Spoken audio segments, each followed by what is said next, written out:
আসসালামু আলাইকুম, সবাই কেমন আছেন? আলহামদুলিল্লাহ, আপনাদের দোয়া আমি অনেক ভালো আছি। আয়াত মামুস ব্লগ দেখার জন্য সবাইকে স্বাগতম জানাচ্ছি।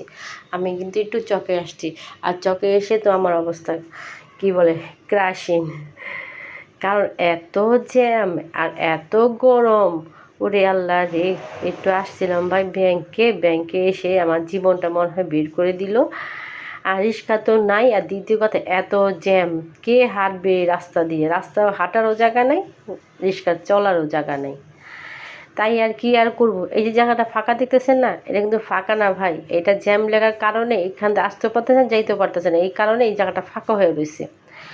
শেষে আমি আর কি করব, রিক্সা না বসে ভাবলাম না এইটুকু জায়গা অন্তত আমি হেঁটে পার হয়ে তারপর আমি রিক্সা নিই, কারণ এই জায়গার মধ্যে আমি রিক্সা কোনোভাবেই উঠলে আমি আর এখান থেকে বের হতে পারবো না। এই যে দেখেন এই অবস্থা রিক্সা।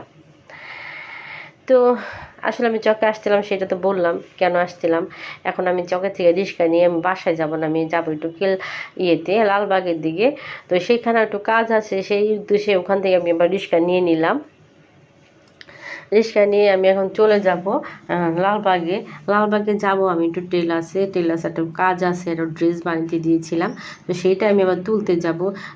যখন আমি বাসায় বের হয়েছি, তো একে একে সবগুলা কাজ করেই যায়। এটা কিন্তু চক বাজারের ভিতরেই, আমি এখনও চকেই আছি। তো সেই জন্য আর কি একসাথেই সবগুলা কাজ করব, যেহেতু বের হলামই, তাহলে আর অর্ধেক কাজ করে লাভ কি।